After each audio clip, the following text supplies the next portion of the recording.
Gerakan vandalisme semacam ini tidak lahir dalam ruang hampa, tapi tentunya lahir dalam sebuah ekspresi politik, di mana sepertinya ada pihak-pihak tertentu, entah itu orang, entah itu organisasi, entah itu kelompok masyarakat yang masih sangat kecewa dengan Jokowi, bahwa Jokowi itu semakin dekat dan semakin dicintai oleh rakyatnya.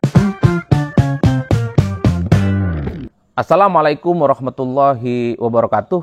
Kalau kita semua belakangan ini rajin misalnya membaca berita-berita politik, ada salah satu isu yang menurut saya paling happening, viral, dan menjadi pergunjingan yang tak berkesudahan, yaitu soal gerakan vandalisme, semacam gerakan coret-coret tembok yang terjadi di berbagai tempat yang meminta supaya Jokowi itu diadili.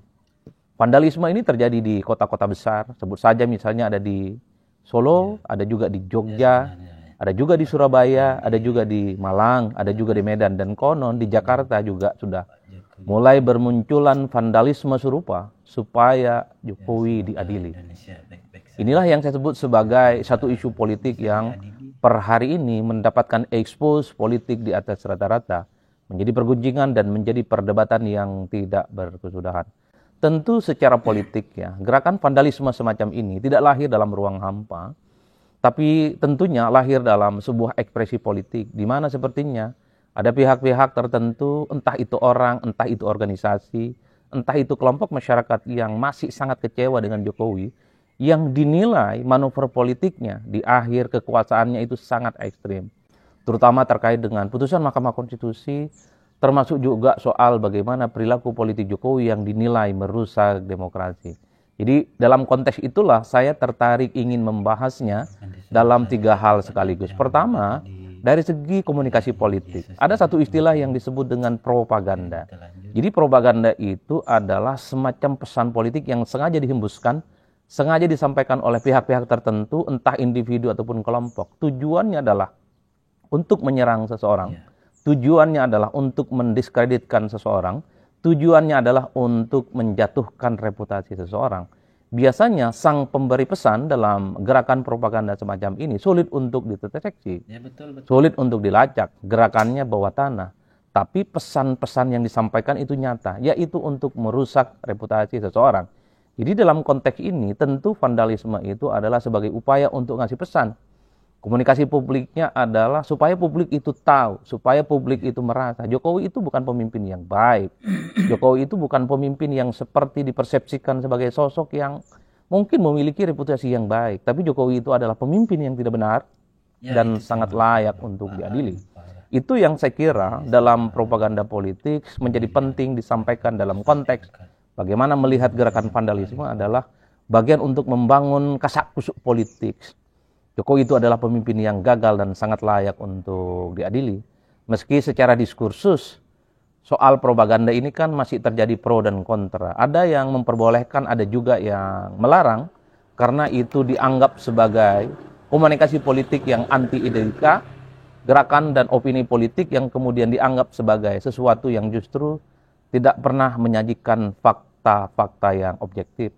Tapi terlepas di antara segala-galanya, tentu saja propaganda semacam ini tujuannya satu, bahwa ingin menyerang Jokowi dan bagaimana merusak kredibilitas Jokowi sepanjang Jokowi menjadi presiden 2 periode di Republik Indonesia. Itu konteks propaganda. Makanya tidak mengherankan, vandalisme ini kan sulit untuk dicek kira-kira siapa pelakunya, tapi pesannya sampai kepada publik. Itu yang pertama. Yang kedua, harus diakui, ini kan menegaskan bahwa sebenarnya ada pihak dan kelompok-kelompok tertentu yang sampai hari ini itu tidak terima dengan manuver politik Jokowi. Masih kecewa dan masih marah karena Jokowi itu dianggap sebagai mantan pemimpin yang merusak demokrasi. Dianggap presiden yang dulunya terlampau jauh cawe-cawe dalam urusan pemilu, khususnya pemilu di 2024, yang kemudian sang putra mahkota juga bisa bertanding dalam pilpres. Ini adalah ekspresi-ekspresi kemarahan yang sepertinya sampai hari ini itu akan terus disampaikan melalui gerakan-gerakan vandalisme itu.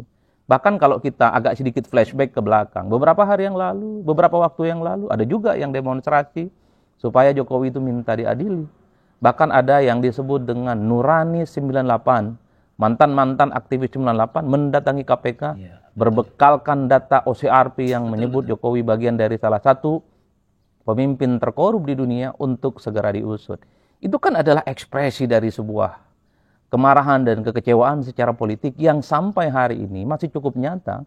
Bagaimana Jokowi itu hampir setiap hari selalu mendapatkan protes dan perlawanan, terutama dari kelompok-kelompok aktivis dan kelompok-kelompok kritis. Mungkin Jokowi ini adalah mantan presiden pertama kali di Indonesia setelah tak lagi jadi presiden, terus dirongrong, terus dikritik, dan bahkan ada pihak-pihak yang kemudian meminta supaya Jokowi itu diadili. Nah, tapi yang paling menarik adalah yang ketiga, soal respon Jokowi. Seperti biasa, respon Jokowi itu kan datar-datar saja. Respon Jokowi itu pendek, dan responnya itu terkesan tidak menganggap bahwa gerakan vandalisme dan serangan-serangan yang mengarah kepada dirinya itu adalah sesuatu hal yang penting. Itu adalah gaya khas dari Jokowi. Tapi secara persamaan, Jokowi itu ingin menunjukkan semakin Jokowi diserang, semakin Jokowi itu dihujat, Jokowi selalu menunjukkan bagaimana kemesraan dan kedekatannya dengan rakyat.